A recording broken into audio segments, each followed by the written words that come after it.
And welcome everyone. As I look through the list, it's nice to see a lot of familiar names, but also a lot of new ones too. So whether you're familiar with the RFFM program or not, welcome. We're excited you're here.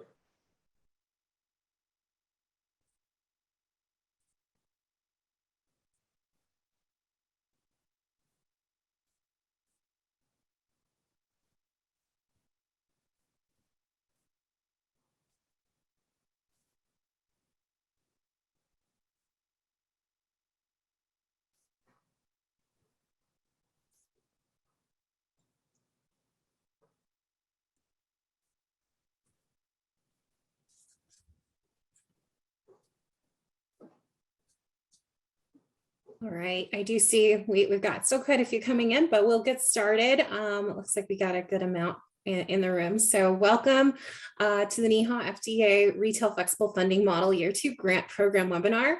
Thank you all for being here. We're very excited, as Art mentioned, that you're all here and took time out of your schedule to be here with us. Today, we will be presenting a grant program overview, a mentorship program overview, a portal walkthrough, and a Q&A session. We kindly ask that you keep yourself muted throughout the presentation to minimize background noise and so the presentation can run smoothly, and that we do have time for that Q&A section at the end.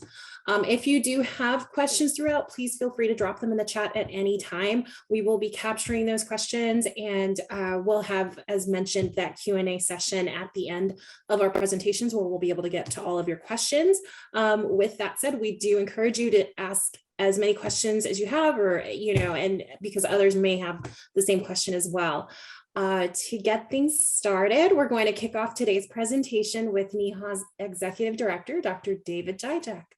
Passing that over to you, Dr. Dijak. Thank you, Elizabeth, and greetings, everyone. This is Dr. D from NEHA. And it seems not a day goes by without the Food and Drug Administration being in the news, or frankly, food safety being in the news.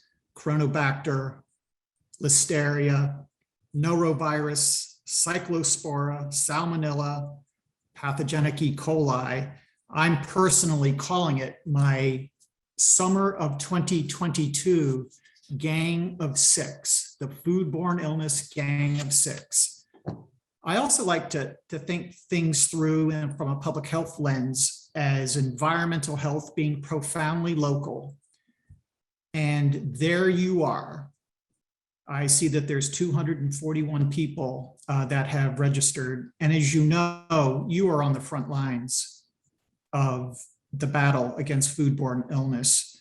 One of the things I've learned throughout this most recent 6 months as I've traveled from states to territories, as I go to affiliate meetings, is that retail food is central to most environmental health programs. And NEHA takes it seriously to provide you the tools, resources, and the professional network to ensure you know what you need to know when you need to know it. An important part of the retail food journey is participating in the Retail Program Standards Initiative.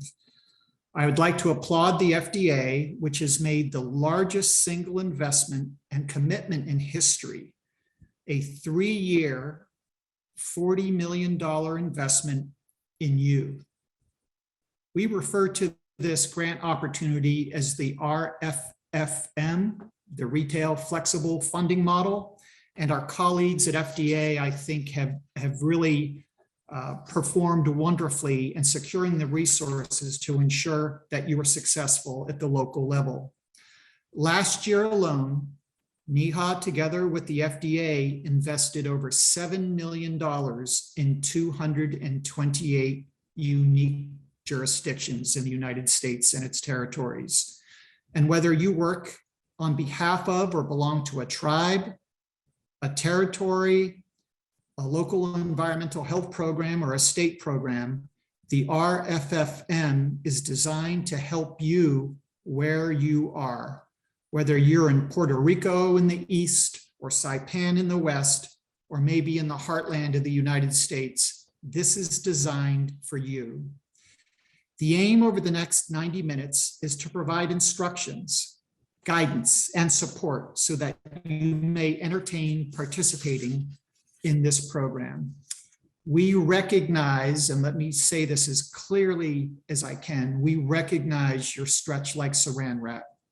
We have assembled the best talent we could find to secure your success. We have made the application process for this grant as simple and as straightforward as possible. We have made reporting as streamlined as possible. At every decision point, I have emphasized as principal investigator on this grant, I have emphasized to our team to make it simple for you, to keep it simple. And I know those team members are smirking to themselves because I keep repeating that same mantra over and over again. We pride ourselves on our customer service. You may not know them, but there's people like Art, who you're about to hear from, or Mike T, who you're about to hear from. But there's other people you don't hear from, Mike R, Rosie, Gail, Nathan, Elizabeth, Mary Beth, Joe, Rance, Cole, and Renee, and many, many others who are working behind the scenes to ensure that you're successful. On behalf of myself and the leadership of the U.S. Food and Drug Administration, again, I'd like to thank you for being part of the environmental health community and for doing what you do to ensure the health, safety, and economic prosperity of your communities. I would like now to show a short video on the benefits of participating in the retail program standards. Thank you.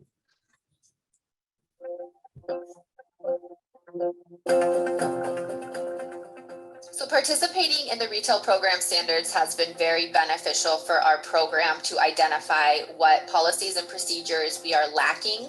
As I started to read about them and learn about them, I just became completely hooked. I mean, there's no other word for it. I was introduced to the retail program standards and thought, well, what do I have to lose? And I took one of the self-assessment workshops. Ever since then, I've been preaching and practicing the FDA standards. Everything that we do is aligning with the FDA standards, and we want to promote that. That's really the roadmap and key to success in any regulatory program oversight for retail food safety. Some of the benefits our jurisdiction has experienced working in the program standards include consistency in our program policies and protocols. And that helps us onboard our new staff and our interns more quickly, and it lowers the learning curve for them because we have these policy documents in place for them to review and measure themselves against when it comes to understanding how they're doing in their work. So this has been very important for our training program to make sure it's a uniform training program, that we get all the pieces through the program standards, all the training and the prerequisites that staff need before going in the field. It's also given us a sort of a 5,000-foot view on what we need to work on as a program, which directions we need to go in terms of putting more policy work in or cleaning things up for consistency. It's also improved our foodborne illness program to make sure we have all those little pieces of policies that we need before we would get out there or have an outbreak that we're not prepared for.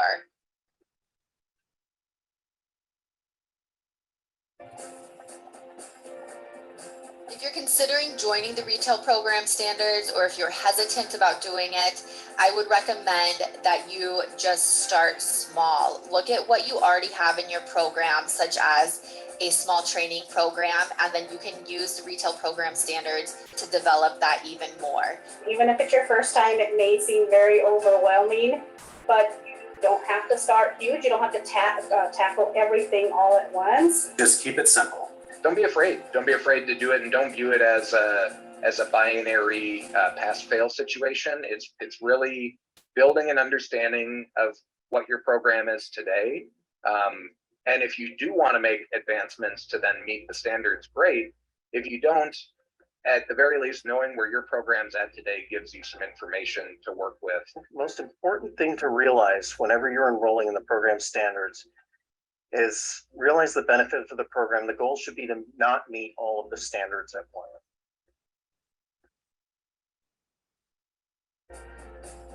So participating in the retail standard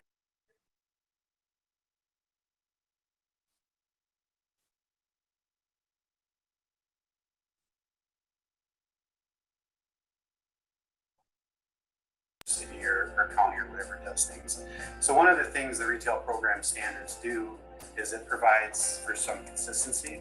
This has been very important for our training program. I think it's given us a good awareness of where we're at today, and also allowed us to put some things in place so that we can more quickly respond to an emergency, for instance. The benefits to the program, I would say, are how we're resourced to provide the services that we do, that we have become knowledgeable about the relative occurrence of foodborne illness risk factors. if anything, it's you're auditing yourself and your inspection program to make sure that everything is streamlined. The nice thing about these standards is they're not something that the FDA has come up with. This is something that over the years have been developed by your peers, by everyone at the state and local level, in conjunction with academia and industry and the FDA, have really come up with these as a set of best practices. If somebody asked me if they should enroll, I would say enroll right now.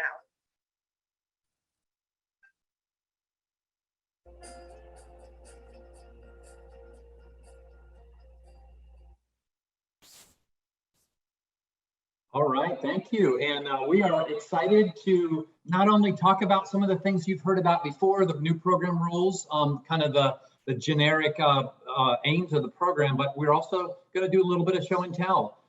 We've just released an update to the website with all year two information, and the grant portal is rearing and ready to go, and we will open it 2 weeks from today. So mark that on your calendars. But first thing I just want to say is application period is going to be a full 2 months from Wednesday, August 17 to Wednesday, October 12. So you've got 2 months to get your applications in. This is for grants that will cover the entire 2023 calendar year. Projects will start on January 1st. You'll have, they're all 1-year grants this year. We'll talk a little bit more about that. And your grant can go through December 31st, 2023. So just an RFM grant program overview. Again, FDA's vision that NEHA has gotten to partner, we have the privilege to partner with and implement, has kind of 3 main goals, or 3 main components. One, there are 3 different application tracks. Track 1 for people fairly new or restarting with the standards. Track 2 for those who are ready to make a greater amount of progress. And then track 3 for those who really are ready to expand their program. There are no new track 3 grants this year. We'll talk about that in a little bit. That's going to be kind of probably on a 3-year cycle if the current plans are in play, but we'll talk about that in more detail in a minute. But there are 3 tracks. There are multiple application types this year. There are 5 different applications, and we'll talk about each of those. And again, one of the things we think is really strong is from the big grants to the small grants, NEHA is the administrator for all of them. So we're able to put together a one-stop shop as part of the grant program. So that's kind of the overview. And we also have a few goals, and these are goals. These are Bedrock Goals.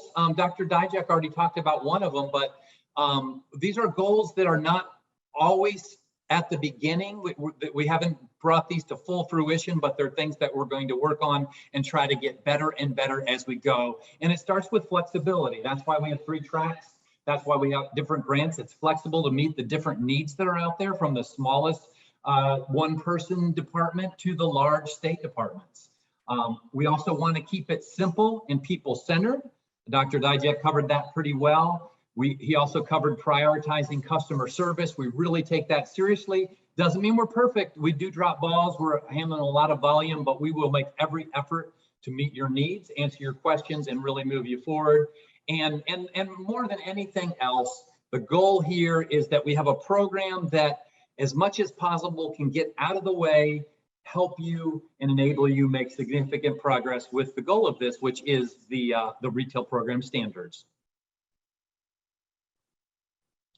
So with that, we're going to give you a virtual tour of the website and of the grant portal itself. So I'm going to pass over to my colleague, Mike Turner, and he'll start talking about the website.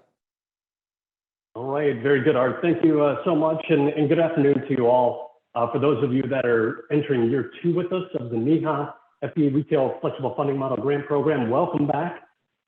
For those of you that are new and just joining us, we have all kinds of information to you, and it really begins at the main NEHA.org website. So from here, you can navigate up to the very top. There's a link that reads Retail Grants, or if you type this in directly, you can visit neha.org/retail grants, probably something that you want to bookmark as you get into the application phase that we're entering in right now. And what can we do right now from this site? Well, if you do not already have an account, you can register as a new applicant. To do that, you'll simply click on that link that Art is showing, and we'll show you the mechanics of this in just a little bit. If you already have an account with us, probably a great idea to log back in and make sure that your credentials work.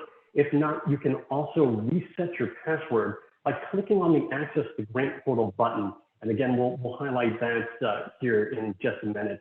And Mike, I'll go ahead. I'm not gonna push the button, but if I push the button, you'll go straight to this page, and you can talk about those things right here, Mike, if you want. Oh, sure. Thanks, Art.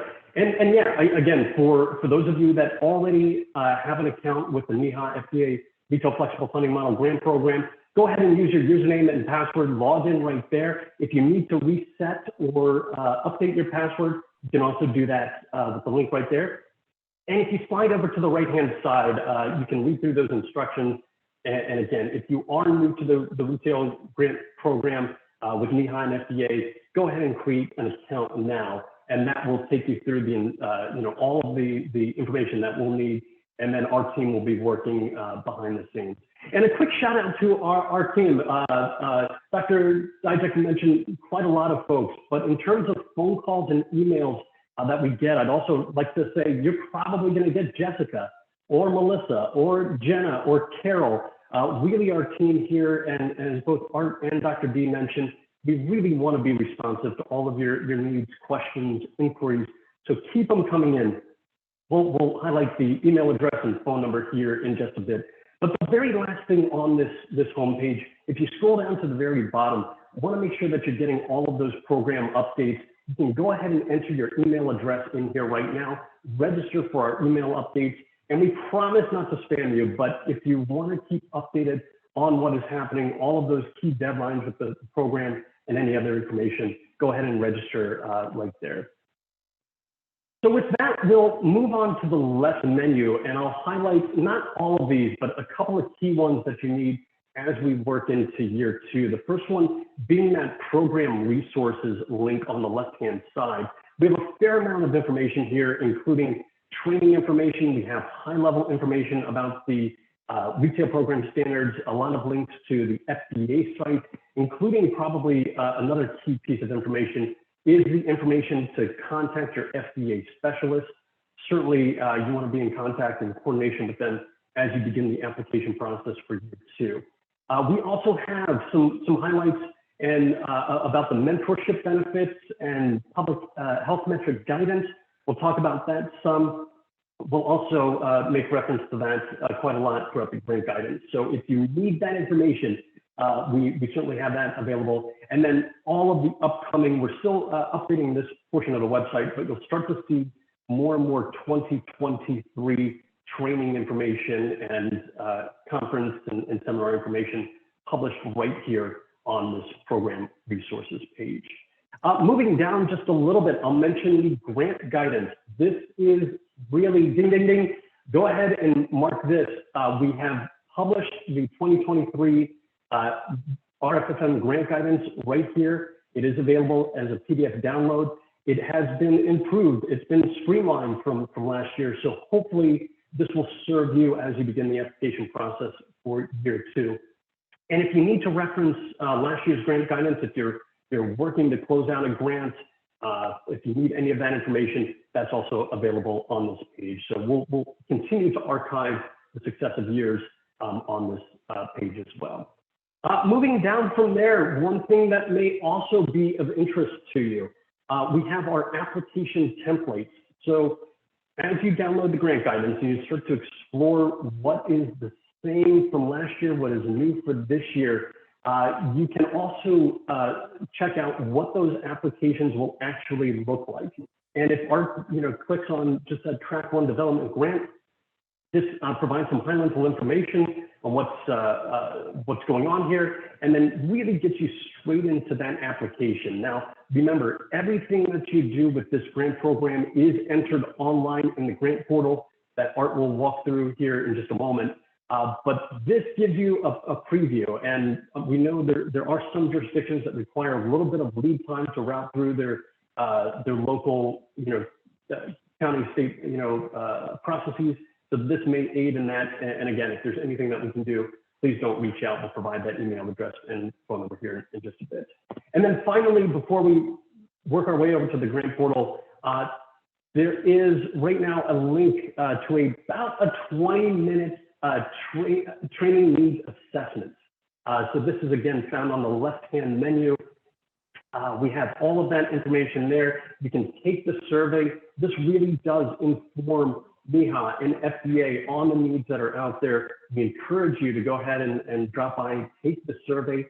Only take about 20 minutes of your day or so. And then again, this builds, as we get responsive to your needs, going forward. So that is the website overview. There's a lot more information there. If you have any questions, let us know at the end. And don't forget neha.org/retail grant. That is what you want to bookmark. And with that, Art, I'll turn it over to you to talk about the grant portal. Yeah, and I just want to highlight, before we do that, I want to highlight just a couple things. Feel free as we go to throw questions in chat. We will catch up on them at the end, or you can wait and put your chat in at the Q&A at the end. So we'll have plenty of time for that. One thing I want to highlight, within the application template link, there are also some budget examples. So we've got a budget example for all of the year 1 grants except training, and then a special one for training because it's formatted quite a bit different because of what you asked for. So if you go in there, and I'll just do the example it's actually an example for a track 2 grant, the development-based grant, but it's applicable to any of the 1-year grants except training. It gives you a little bit of overview, some reminders about online submission and requirements, but then it really shows you what the budget worksheets would look like. This one has 2 budget worksheets. It shows you how those would be filled in. And more important than anything, it gives you an example of the kind of detail we would love to see in your budget justification. So just a tip, if you give us really clear details that totally help us understand what your project's all about, it's going to help you get a higher score. So make sure you take advantage of both the application templates for any of the applications that you're going to apply for, and also those budget examples as well. Really, really important. So, but when you're, and one more tip, whatever link you're in right now, I'm in the application templates. If you want to go back to the home page, you just click up to the top. You can go right back to the home page. Again, lots you can do here between now and 2 weeks from now, August 17. But on August 17, when you're ready, you're going to hopefully already be registered, and you can register if you have not yet. If you're new to the program, you can register as soon as today. We are open for registrations. We'll get you a link, get you all set. But when August 17 comes around, that's when you can start your application. So you'll click the Access the Grant Portal button. It will take you to this page where if you're already registered, you put in your username, your password, hit reset if you need to. If you have any issues whatsoever, call us up. And once you do that, you're going to end up in your grant portal, which looks like this. It's got a left menu with a few different options that I'll highlight.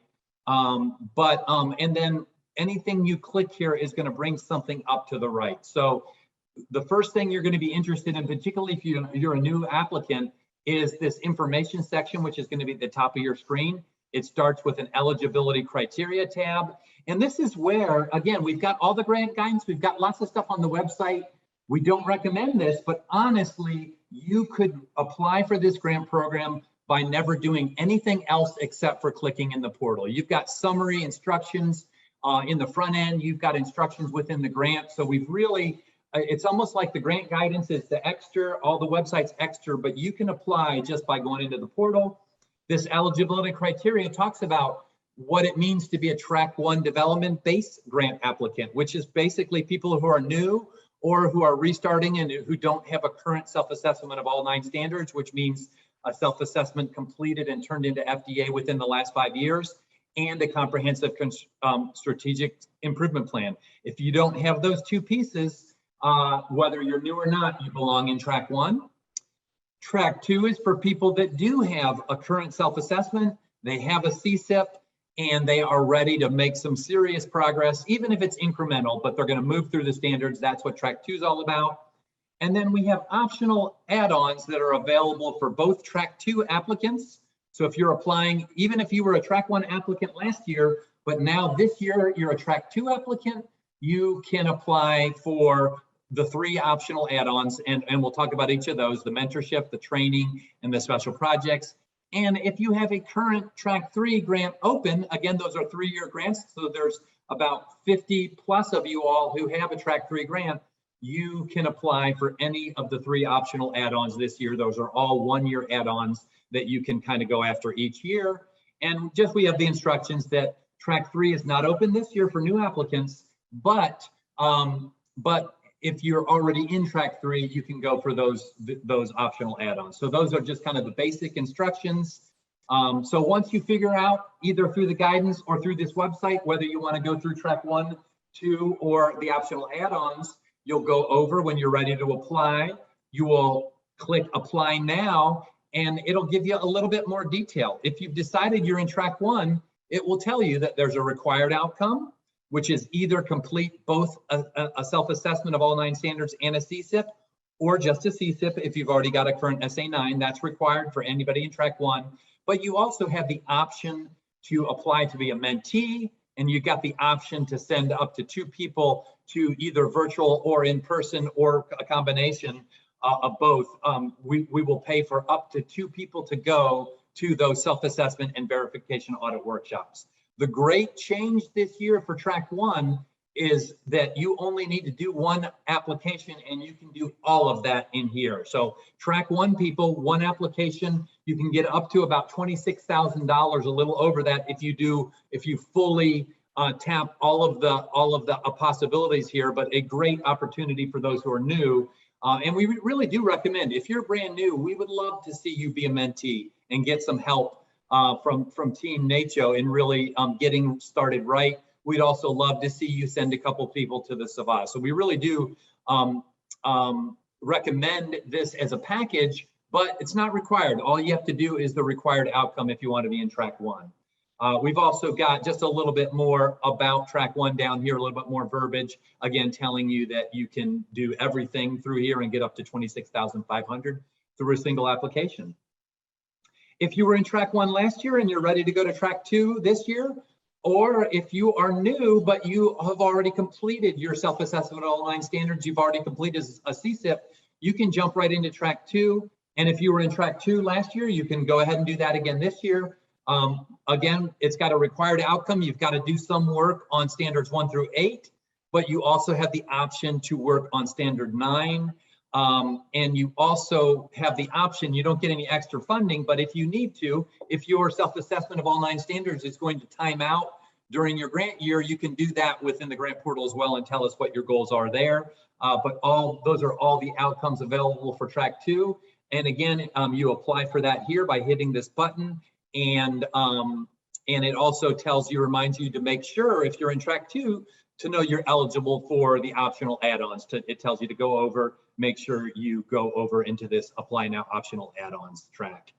So that is the third one. The third important part here is, if you are in track 2 or 3, again, applying for track 2, or you are in track 3, you can go for a mentorship optional add-on. It gives you a little bit of detail here. This is where you would apply for that.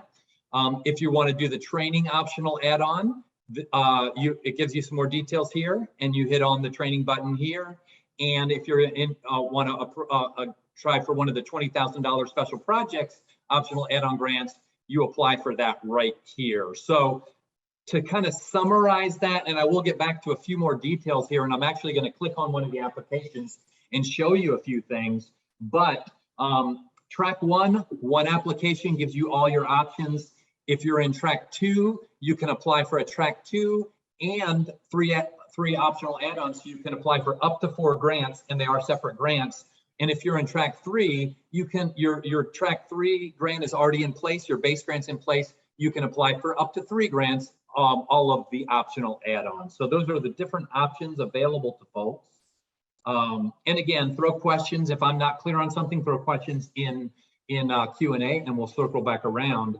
But I wanted to just show you a little bit, whether you're new or you're old, whether you're new to the program or you're old handed the program, this left menu in the portal is much more than just information. It's much more than just applying. It's also where you access your current grants. It's where you find your reports, the ones that are upcoming and due. And if you click on that, you would get to see, that wasn't supposed to happen, but let me click back in here. Mike, why don't you talk through a little bit about the report due dates and what they would see if they would have clicked that reports due? Sure, yeah. Any current grantees that have any reports due, they'll all be itemized in that section. So if there are reports coming due, you can click on those. You'll see a number next to what's currently due. Hopefully nobody's overdue on anything, but you also see a number count just to the right of that, if so. And from there, you'll click in there. You'll see what reports are outstanding, what you need to complete, whether it's a progress report or a financial request along the way. Those will all display in that section. Yeah, thank you, Mike. And also one of the types of reports is the reimbursement request. So almost everybody, if you haven't filled them out already, you've got those in there whenever you're ready for them. So no hurry, but whenever they're ready, we put a due date of the end of the year for those. Once you submit a report and it's approved, you'll see it show up down here. If we find something wrong with your report and send it back, it'll be in the reports to edit, but you'll also get an email. You also have a record of any payments. You don't need to do anything here, but this tells you if you've got a payment that's in process, and it tells you if you've got payments that are already paid, so you can kind of review your records. And then you've got organizational information and people information down here. You cannot edit this yourself, but if you need to edit it, you can reach out to our team through the contact information on the website. So that's a little bit about the left menu. Let me talk a little bit about when you're ready to apply and what you're going to see happen in the portal. So if you decide, if you're a track 2 applicant, you are going to go, I'm sorry, let me start with track 1. If you're a track 1 applicant, you're going to go to the apply now page. You're going to hit the track 1 development base application. It's going to bring up an application, and it's going to give you a chance to confirm your point of contact. Which you have to do twice. It's just a quirk of the system. It's going to let you update your authorizing official information, which you put in during registration.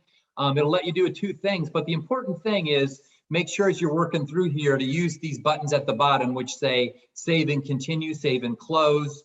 Once you save and close, you're going to see that application close. You're going to still see it here right now, but if you go anywhere else, it's going to disappear. But if you log out and log back in, or if you refresh your screen, you will notice that your draft application little section, which didn't have anything by it, now has a 1 by it. So if you're a track 1 applicant, you only want to click on that apply now once. Every other time that you want to come back to the portal, you're going to click on draft applications. Any applications that you've started are going to show up right here. You click on that thumbnail, and then it brings up your application. You hit edit up at the top of the screen, and then you can work on that. And you can come in and out as often as you want.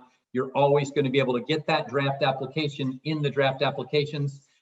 When you're done, when you're finished, you'll finally hit the submit button at the bottom, and you'll see that your application is submitted. So if we see any problems with it, you'll get an email. It'll show up in applications needing update. If you do not get a grant, it will go into declined after review and it'll be available to you. If you do get a grant, it's going to show up in this active grant section later on. So that's a little bit about how the portal works. If you were going to be a Track 2 applicant and you came in here and you started a Track 2 application and saved it, and then refresh your portal, you'll see that now you're going to have 2 draft applications. And if you are that Track 2 applicant and you also want to be a mentee or a mentor, you would start your application there. And you can only be either or in any given year. I'm sure Nature will talk more about that.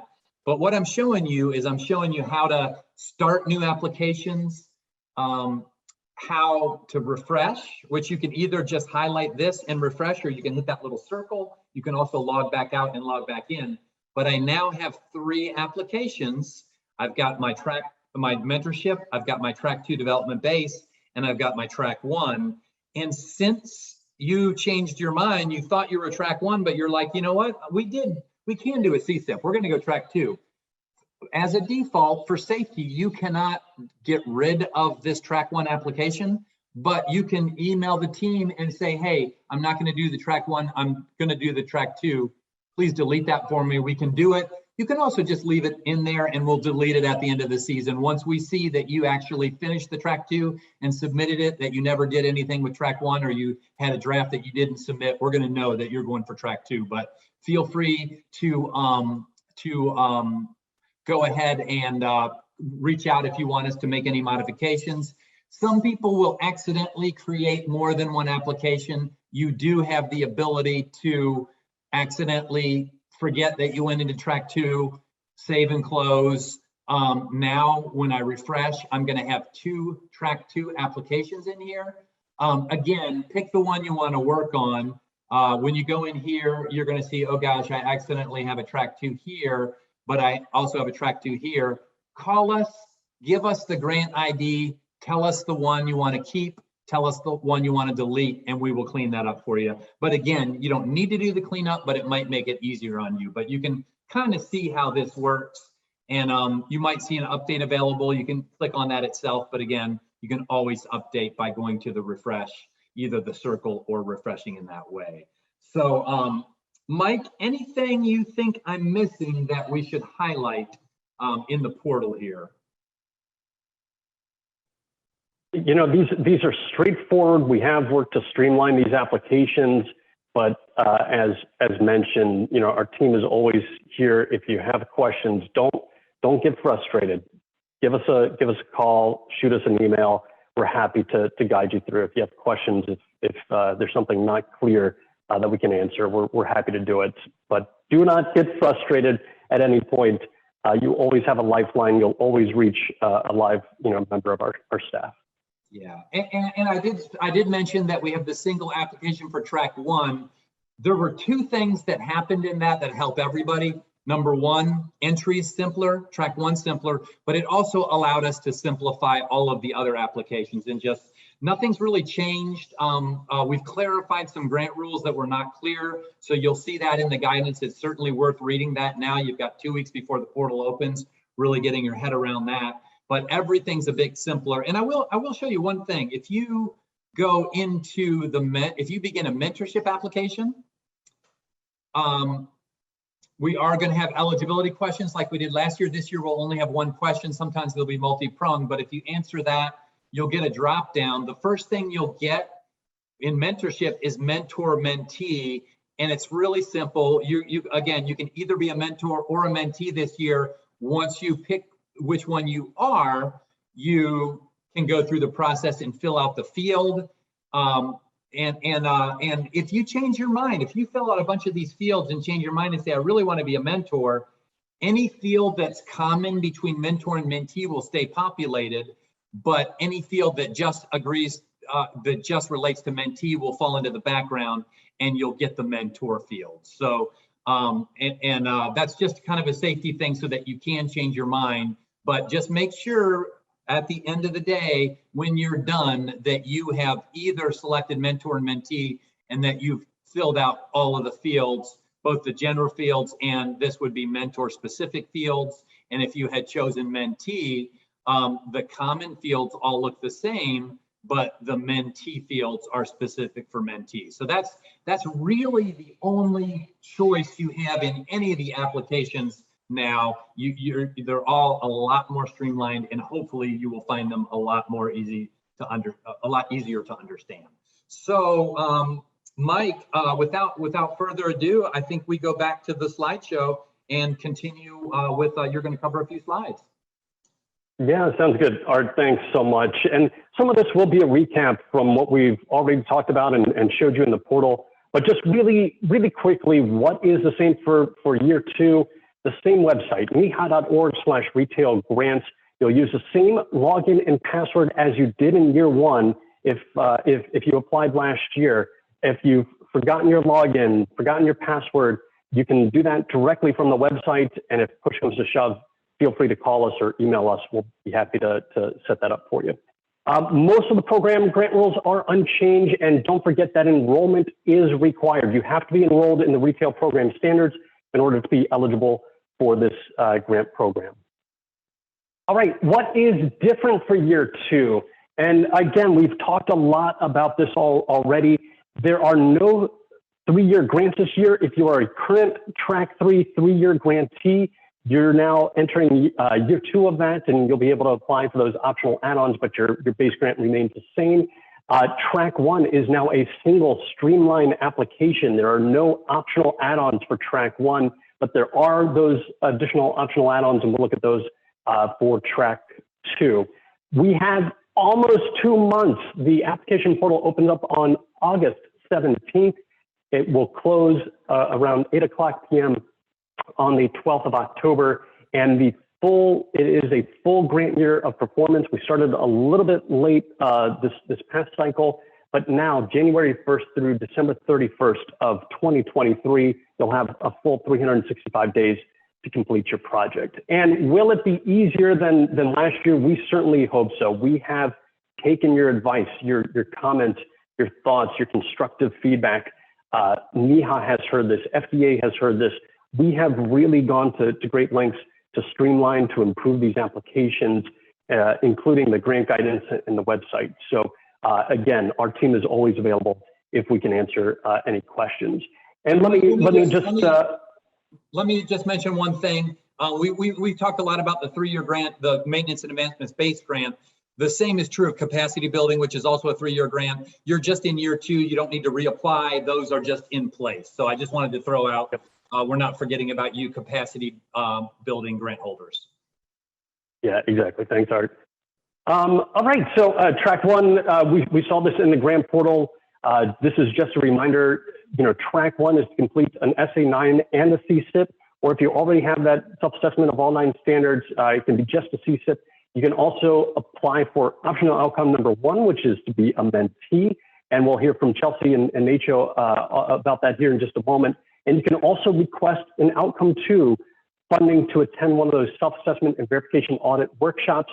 That information will be posted on the training and program resources section of the NEHA Retail Grants website.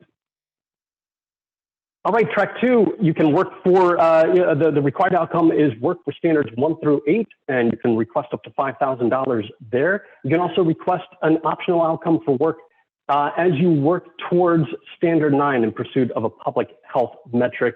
And then all of those 3 optional add-on grants, which we'll look at right now: mentorship, training, and special projects. Remember, if you are applying for a Track 1 grant, you're not eligible to apply for these separately as add-ons. What you're eligible for is all contained within that single Track 1 application. For those in Tracks 2 and 3, go ahead, apply to be either a mentor or a mentee. You can apply for training up to $7,500 for approved retail program standards trainings. And then those special projects, completing a retail program standards or integrated food safety system special project, those projects up to $20,000. And we'll have more information available for you to read on those in the grant guidance. Hey, Mike, with that, I'd like to turn it. Yeah, before we do that, let me make a couple clarifications. If you could back up 2 slides. Just something I thought of. when we say required outcome for track 2 is to work on standards 1 through 8, that doesn't mean all of them. It might not even mean you complete an audit 1. Maybe you're going to meet a number of elements within one standard, but not audit it. So, so really don't be overwhelmed. It's really the amount of work you feel like your jurisdiction is capable of in 1 year. But we really do love to see those people that are able to meet a standard or 2 with that small grant. So just a little bit more clarity there. And then Mike, on the next one, there's a bit of obsolete information. We're trying to be really clear on special projects. It shouldn't say complete a retail program standards. It should just talk about integrated food safety system. This is a broader grant. This is a creative grant. It certainly can be focused on the retail program standards, but it's broader than that. It's about forwarding the integrated food safety system. And one other thing I'll say about special projects, it is highly competitive. That's the one that gets the fewest grants, the lowest success rate. So if you're going to go after that, do your homework, come up with a really good idea, perhaps even talk over with your specialist what might be a really good idea, and go for that and help us build the integrated food safety system. And Mike, with those 2 clarifications, back to you. Hey, no, we'll go straight to Chelsea from here, and we'll talk about the mentorship program. Chelsea, good afternoon. Thanks so much, Mike and Art. It's really great to be with everyone this afternoon, and we're also very excited that NEHA is going to be again managing the mentorship program. You can go ahead to the next slide, please. We really strongly encourage everyone who is going to work through the retail flexible funding model to consider either participating as a mentor or a mentee. During the application process, as you just saw, it's relatively streamlined and straightforward. And I wanted to clarify a few things for you. As mentees, when you're going through and you're applying, you don't need to be committing to complete both Csip, a self-assessment, and work on all the standards. You can pick and choose, do something that is actually manageable for you. If you, I'd say, err on the side of caution and try not to overcommit. And we will be working to identify mentors who are talented and experts at providing the assistance that is specific to your need. So when you go through that application, it will give you options to just select which of these items you want to work on. If it's more than one, great. If it's just one, that's perfectly fine too. It's not going to impact the, ranking of your application. And then if you have someone in mind that you want to work with, and you maybe have a relationship already or in the middle of some work with a site who is willing to be a mentor, go ahead and add that information in your application. And they, as mentors, should also add your information in their application. It just helps us on the back end try to put the puzzle together for the mentorship participants. And for the mentors, there's another kind of caveat that happens during this process. So we always get questions about it. It's how do I develop a work plan when I don't know who my mentee is and I don't know what they want to work on? So great question. And how we answer that is, as a mentor, if you are considering, trying to work on your level of expertise in teaching, or you've struggled through something and you want to be able to pass that on, you want to try your hand as a mentor, you can indicate which areas you have expertise in, and we will specifically work to try to match your area of expertise with an area of need. And also, if you have any jurisdiction quirks or features like jurisdiction size, governance, population served, anything like that that would help us in identifying a good match for you, we'll invite you to add that into your application. And your project plan of what you're actually going to do should be aligned in along with which of the standards that you say that you have expertise in, or if it's doing the SA9 or the Csip, just, a very general work plan of like, we can provide expertise in this X, Y, and Z, depending on who the site is, we can tailor our plan. It can be pretty general and vague, because the first thing you're going to do, and once we pair you off with mentor mentee, is we're going to have a kickoff call. We're going to have everybody online. We're going to talk about some of these features that you see here, including you're going to get together and you're going to finalize the mentee work plan. And that's going to reflect the mentor work plan. And these changes can all be incorporated into the Flex portal that Art walked you through. So there's a record keeping process that can happen after you get paired. And the first thing we're going to ask you all to do is to start talking about your site visits. So site visits, we have heard, is the most impactful piece of the mentorship program. Creating specific opportunities for engagement in person, oftentimes at a mentor's site or jurisdiction, is a very powerful tool to help folks over the hurdles that they might be encountering as a mentee. So this is going to be something we're going to strongly encourage happens very early in this process. We also will be hosting sharing sessions that are tailored to the needs of the particular cohort as you progress through the calendar year. And then we also host a year-end meeting. And that year-end meeting is a really great opportunity for folks to convene, network, talk about some of the challenges that they were able to overcome. It's also a really great opportunity for folks who are considering, being a mentor in the subsequent year to talk through, how do I do that? Is it scary? Can I do that? But I'm not an expert in all standards. Am I still an expert? Yes. Yes. All of the above. We're really excited to help support you through that along with NEHA and FDA. And I would just also reassure folks that any questions that you send to Art and Mike's team through the NEHA website, specifically for mentorship, gets forwarded to us almost immediately. And we are absolutely able to handle any of those questions. We can set up quick phone calls. At NACHO, it is our pleasure to serve you and to help you through this process. Next slide. I want to talk just a little bit about some of the impact of this mentorship program. So as you can see here, folks who have participated in our program in the past have talked a little bit about how their participation has, impacted their own work at their local jurisdiction.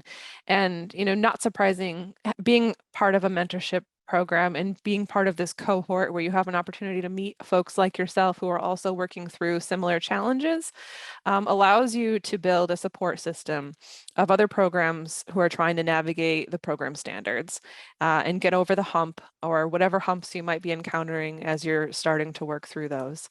It also allows folks identifying and sharing resources.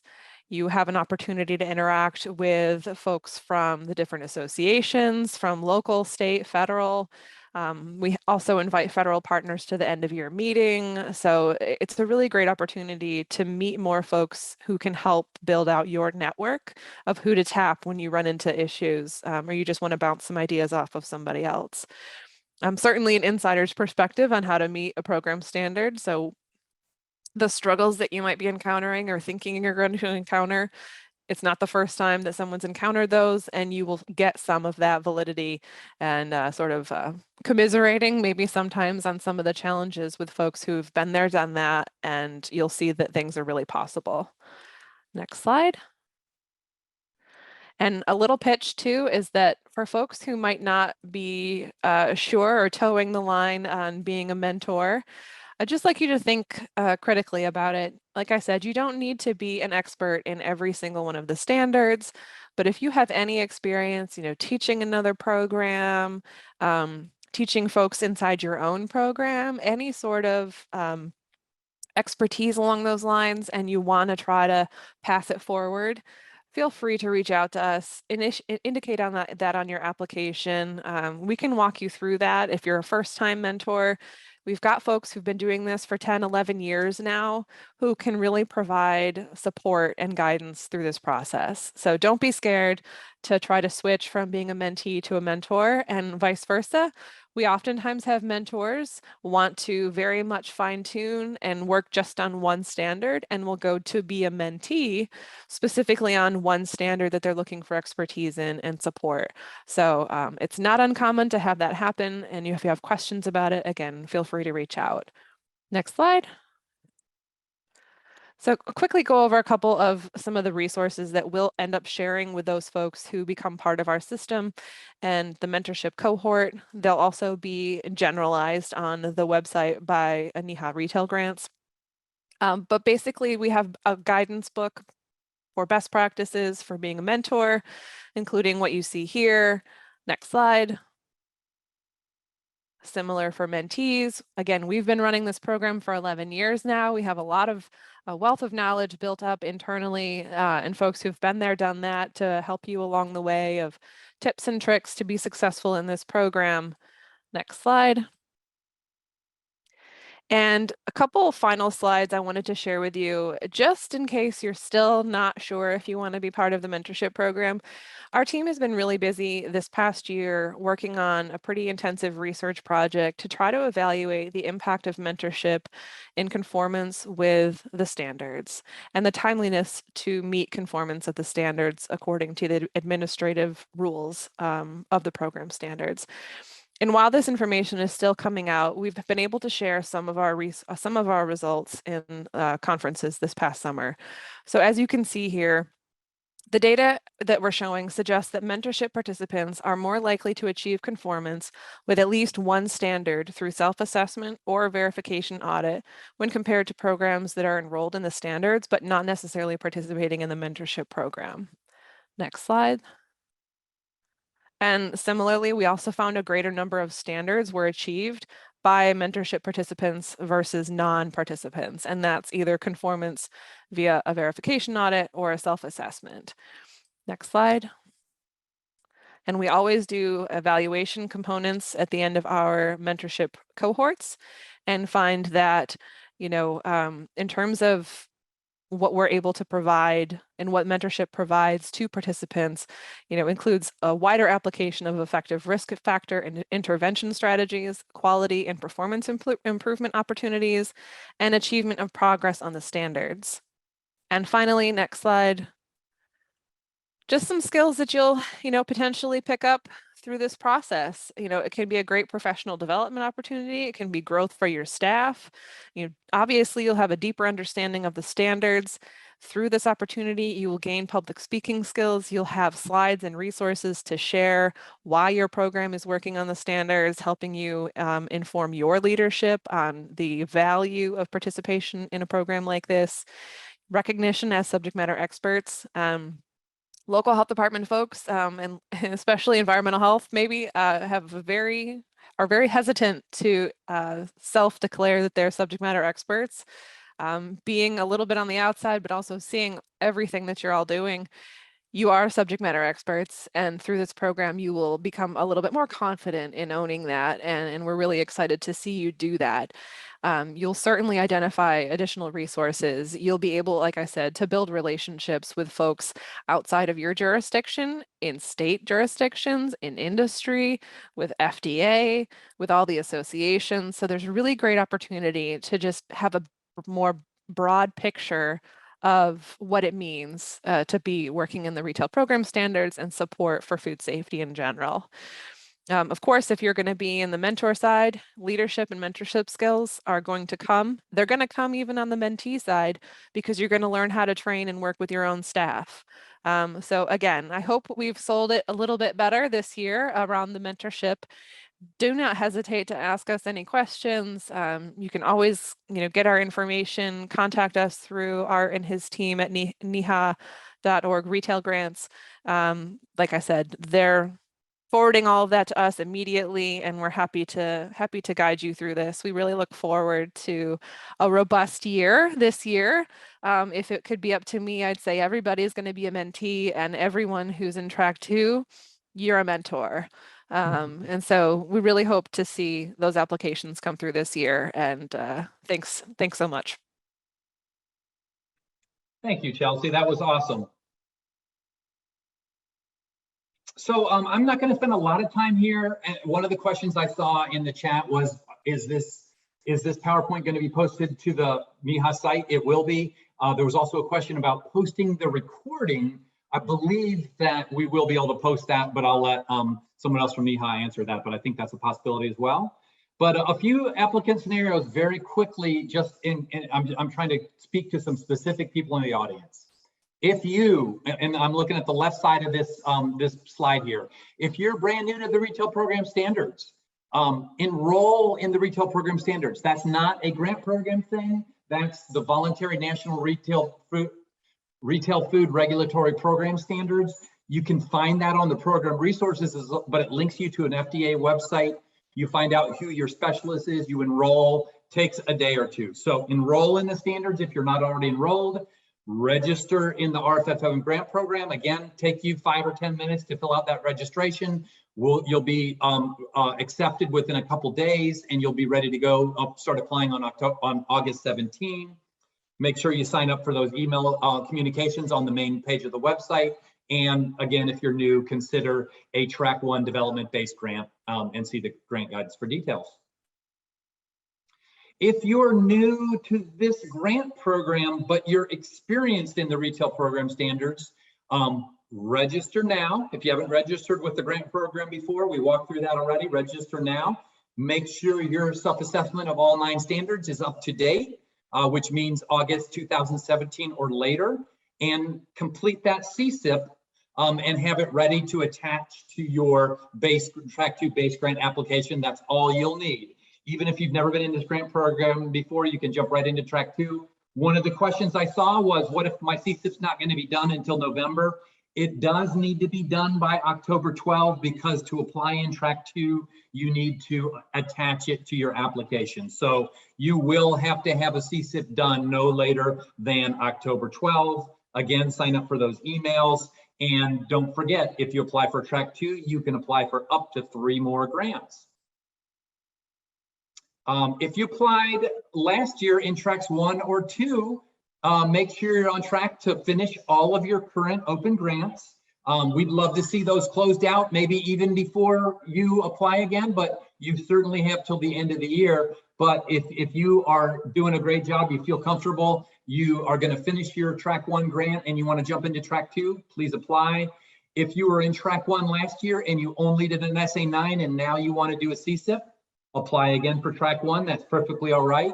And again, if you're in Track 2, again, always a reminder, check out those optional add-on grants you can apply for.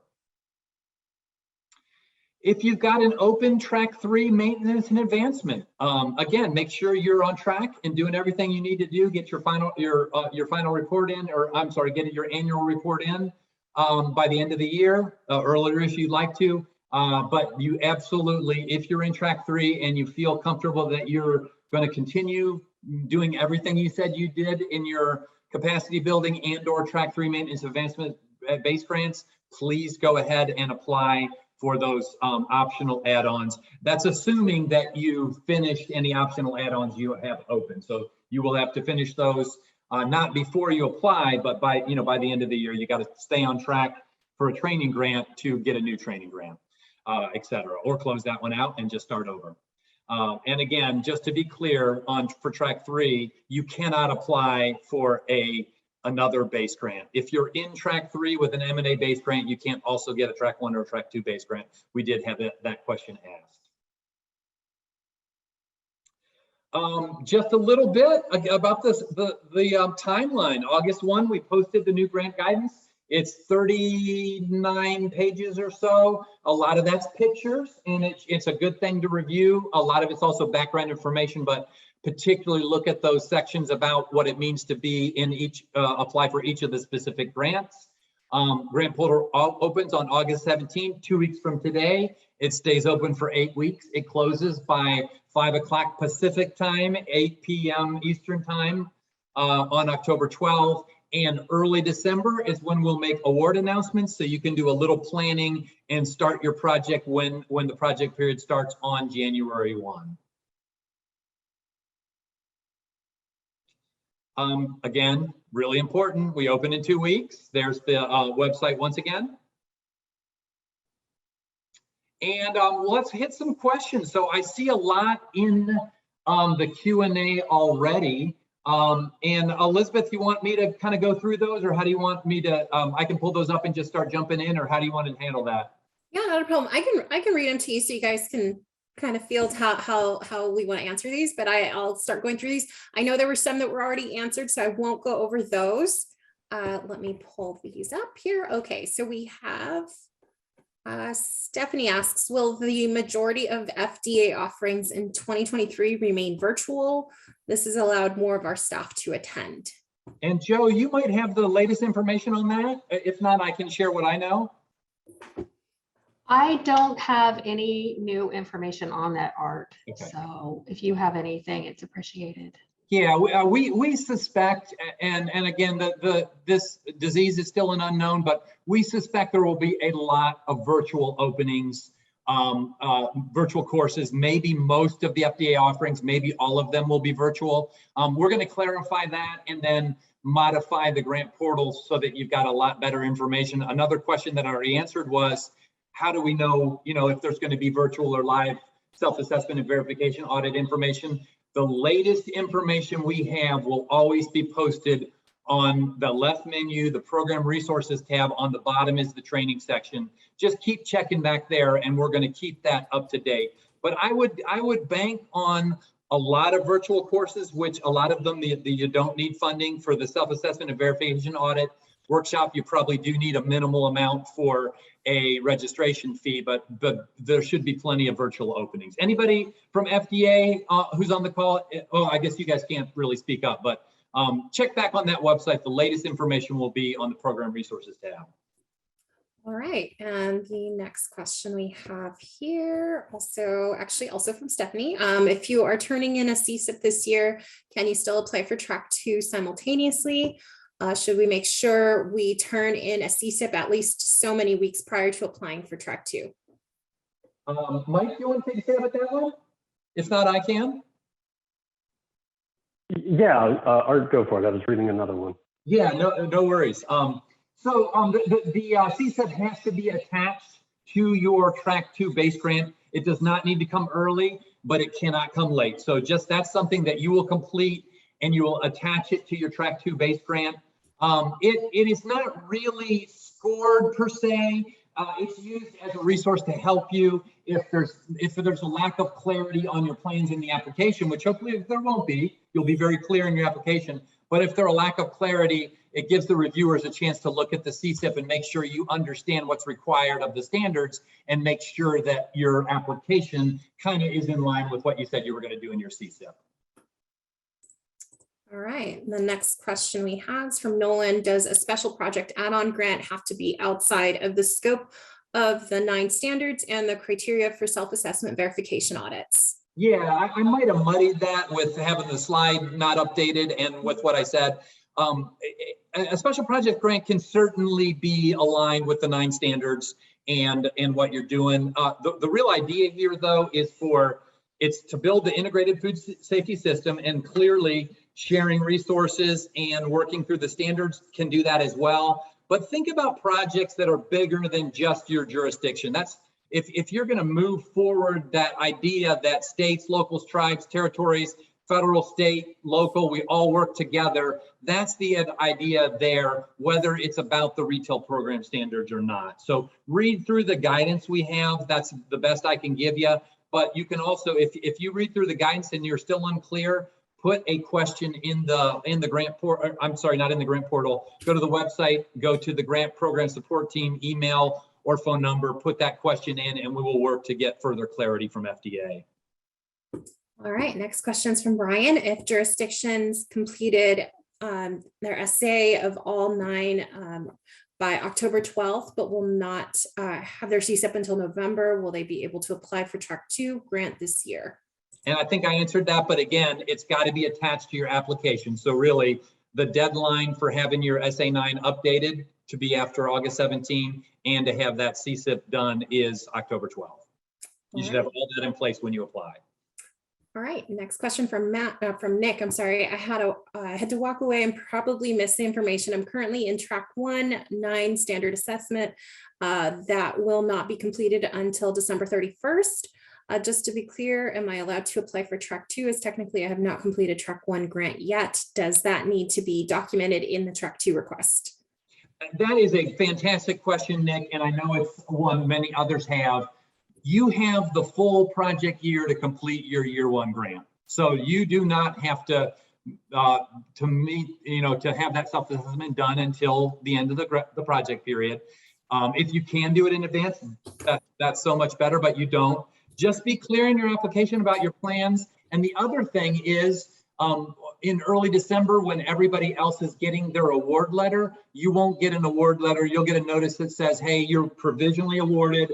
We're not going to give you the award letter until you get that done. So we'll just be following up with you. So again, the earlier the better, but you have the full year, explain it in the grant, you'll be good to go. And that kind of goes for all of the grant types. If you've got an open grant, let's say you've got an open, mentorship grant or a mentee grant that you're not going to quite do everything you thought you were, just explain that in your new application. Say, hey, I need to be a mentee again to finish this out. And that'll give the reviewers every opportunity to help you make further progress. All right, next question from Brianna. Could special project funding be applied to an environmental health data management system? I think that's actually one of the specific examples that that FDA has listed as a possibility. But again, just because it's allowable doesn't mean it'll rise. Really work to show how that project is going to help the broader. How is you having an environmental data management system? How's that going to help build the integrated food safety system? That would be the best way to write up a project like that. All right, question from Angela on the mentorship program. Do you need to work on something different from your base grant? For example, if you put in your base grant that you are working on standard 2, would you need to choose a different standard for the mentorship? Chelsea, you want to answer that or you want me to handle that one? I was going to say to take that one, Art. Go ahead. Yeah. You do not need to put anything extra in your mentor or mentee. I mean, they really should align. But what we're hoping really, and remember, Chelsea talked about you get to update your work plan. We're hoping that when you do your updated plan, you're going to say, gosh, now that I have help and I'm talking to my mentee, I can do even more than I thought. And so maybe you'll amend that later, but really the best would be to have those in alignment because those are your plans, but they do not have to be in alignment. I hope that doesn't make it too muddy. Anything you would add to that, Chelsea? No, I think that you're right on. Those do not need to be completely separate activities or project plans. They should be complementary and build off of each other, if anything. Yep. Again, And err on the side get... of what you know you're going to be able to do, but know that when you meet with your mentor, they may invite you to stretch that a little bit. Yeah. And if you overpromise, they may also invite you to reel that back in a little. Yeah. And one thing I can say, you're not going to get bonus points for adding more in the mentor or mentee. I mean, those really should be congruent with each other. All right. Do you need to complete a self-assessment prior to applying? First-time applicant here interested in track 1. You do not. The entry level of the track 1 development-based grant is up to $5,000 to complete both the self-assessment and a Csip. So if that's all you want to do for year 1, that'd be wonderful. And if you want to ask for a mentor to help you, you could add the mentee part of that. And you could also go to that self-assessment and audit verification workshop to learn all you can about doing that self-assessment. So all you need to do in track 1 to apply is to enroll in the voluntary national retail food regulatory program standards. All right, and our next question comes and Art, really quickly on that as well. If you are not currently enrolled, which again is a requirement for this grant program, we have 4 basic steps, and it's outlined on that program resources page that we showed you earlier. That'll get you the information that you need in order to enroll. It's a very straightforward, very short period of time to turn that around, and we're here to help. A couple days at most. Yep. Thank you, Mike. All right, next question comes from Cecia. Will the webinar recording be available on the NEHA RFFM website? I know it is being recorded. Yes, okay. It will be available on the program resources page by tomorrow. Thank you. And Elise asks, what if you don't see the apply now options under the eligibility criteria on the portal? Those options will not show up until they'll probably show up a little bit before August 17, but we're still in process of getting that posted. The first thing that's going to happen is you're going to see those apply now tabs, but they won't have the application button on them. And on August 17 is when that application button will appear. Good question, but those will be showing up soon. Okay. And then we have a question from Brian. If we have a current track 1 grant to complete an SA9, does that need to be complete before applying for track 1 grant to complete a Csip, or just complete before January 1st and the official start of the year 2 grant? You have to have an up-to-date Csip, and I'm sorry, you have to have an up-to-date self-assessment, meaning August 17, 2017 or later done, and the Csip done by October 12th. So yeah, you would, if you were working really fast on an updated self-assessment because yours was old, you would want to have that done by October 12th, and you would want to have the Csip done as well. I think that's as clear as I can be. All right. Let's see here. And Hannah asks, if we completed a Csip for track 2 last year, do we need to update our Csip to apply again for track 2 base grant? You do not, I'm sorry, yes. Well, let me even step back further. You need to apply, you need to attach a Csip to apply, even if you gave us one last year. It doesn't need to be updated, but it probably should be. You've done some work, update that Csip, just give us your latest version. Each year, we're gonna ask for the latest version. All right, let's see here. Then how many years will this grant funding be available? Is it only available for 2 more years?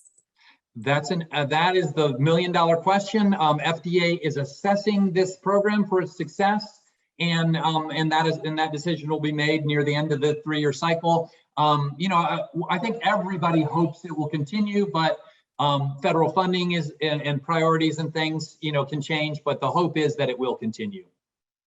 Great. Scott asks, is money to purchase software a valid and encouraged use of the special projects grant? Say that the first part of that again, Elizabeth. Is the money or funding to purchase software valid and encouraged use of the special projects grant? I would say valid. I don't know about encouraged, but again, how is it going to forward the integrated food safety system? Whatever software you buy, how is it going to, you having that, how's it going to forward the integrated food safety system? All right, and then let's see here. Elizabeth, I see 2 that I don't want to miss that I don't think we hit yet. Yeah, go ahead. Where can I find information on the 9 standards? Can you explain what that is? I'm brand new to this program. Thank you. I would say go for someone who's that new, go to the program resources tab on the left menu of the NEHA website. And what you're going to be looking for is the top section is a bunch of FDA links. You're going to want to go find out who your retail food specialist is, and then give that person a call or send them an email. And you're also going to find links to the FDA websites that talk all about the standards. It seems a little overwhelming at first, but it's really not. If you take it a bite at a time, it's really not a hard process, but definitely get involved with your specialists and check out those FDA websites. All right, let's see here. Stephanie asks, what type of response or feedback can we expect from our submitted Csip? That's a good question. I don't know that we have a full answer for that yet. I think we're still learning how to best use that Csip. I think the best use of that is a tool for conversations with your specialists. I don't know, and Joe, you can add that. I don't know that NEHA will really reach out to you about that, but having a conversation about it with your specialists is probably a very, very good thing. Joe, you want to add anything to that? Yeah, let me just add a little bit. So we're looking at them kind of on a case by case as they come in, because we are already getting some really good Csips that jurisdictions have put together. We're looking to make sure, is it complete? Did you put the information in that Csip that needs to be in that Csip? This is your document. This document is there to help you and to help you plan what you're doing with the program standards. So we don't know exactly what you specifically need, but we are looking to make sure that there has been effort put into it and that it is complete. Okay, so if there are big gaps, we'd probably reach out to you and say, hey, what's going on here? That's really what we're doing at the moment. But as we move through this process, we'll be able to provide more clear information on what we expect with those CSIPs, I'm sure. So that's really it, Art. Okay. All right. And then do you need to complete a CSIP with every new self-assessment cycle of the 9 standards? I think the best way to answer that is it should be a living document. Whenever you have to turn it in with an application, it should be up to date. I don't think there's no requirements, as Joe just said, it's really for you, but it really should reflect your current plan. So I would update that every time you turn in an application. All right, next question. In track 1, are we meant to address all 9 standards in the assessment and CSIP, or can we prioritize or select? Track 1 is a self-assessment of all 9 of the standards. So you are going to go through, and the self-assessment might be, and there again, there's forms and templates, and talk to your specialist, but it might be, gosh, we don't meet any of these, or we kind of meet 1 or 2. So you are the self-assessment of all 9 standards. The entry point, once you've enrolled, is looking at them all, filling out some forms, turning those into FDA.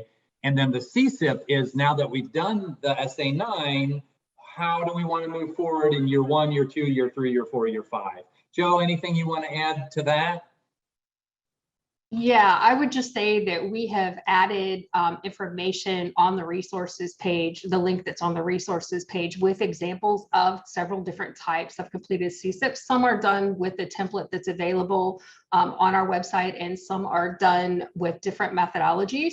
Those will give you more of an idea on how you can build a CSIP going forward. So I hope that helps somebody out there. That was one of the biggest things we've seen requested going through the reports for the interim reports for the RFFM grant. All right, and if you have already enrolled in retail program standards, do you have to complete a self-assessment prior to applying for track 1? It seems like we have an old self-assessment that is outdated, but we have never applied to this grant. Again, track 1 is actually for completing a self-assessment and a CSIP. So unless you feel like you can do all of that on your own, track 1 would be the great place. And so really, since you're enrolled, just apply, say, hey, I want to do the self-assessment of all 9 standards. I want to do a CSIP, and if you want help as a mentee, and if you want to go to the USAVA, that would be perfect for you. In 2017-2018, we received a grant for Standard 5 with a small group of 7 communities. We applied collectively, however, each community completed their own assessments, SOPs, etc. Now that we are looking to move forward as a single community, would our previous work still be valid for us? I think that's a fantastic question. What I would say is we are contemplating and working with FDA to talk about how could we offer some kind of joint jurisdictional application. It's not going to happen for this year. It probably won't happen in this first 3-year grant cycle. But the models that we see, the one reality is each jurisdiction is funded separately, so each has to apply separately. But you can work collectively. You can even have a POC. We have communities across the country where one POC actually applies for all, for 4 or 5 or 6 or 10 different jurisdictions. They coordinate on their work, and then they turn that work in separately into FDA. If this community worked together and had different SOPs, but they wanted to streamline and use a common template, I mean, they could put money in to do that, so you're not losing your last work. I'm not sure if that's the question or not, but again, one jurisdiction, one enrolled jurisdiction equals one eligible grantee through this program. Hope that's clear enough, and feel free to put a follow-up question if needed. And which grant is the best to budget for equipment, i.e. laptops, inspection equipment, so forth? That you would be in track 2, but you've got to qualify for track 2. So you would have to be in track 2 to do that for the most part. I guess you could also put some of that stuff in a mentor-mentee if you really needed it. It could possibly be in a training if you were going to use it for a virtual training grant. It could certainly be in special projects. The most important point is not, hey, we're buying this equipment, but we're buying this equipment to, if you were in track 2, we're buying it to meet standard 4. Or in the training, we're doing it to, this is how we're going to enhance our ability to do virtual training. Or if you're in a mentee grant, this is how this equipment will help us meet our goals to be a grantee. So again, tie everything to what your goals are with the standards. That's what FDA is interested in encouraging, working through the standards. Everything else is just a means to getting there. All right, I think we got through all of the questions. If there's one final question, please feel free to drop it in the chat. We have maybe just one more minute before we want to wrap up.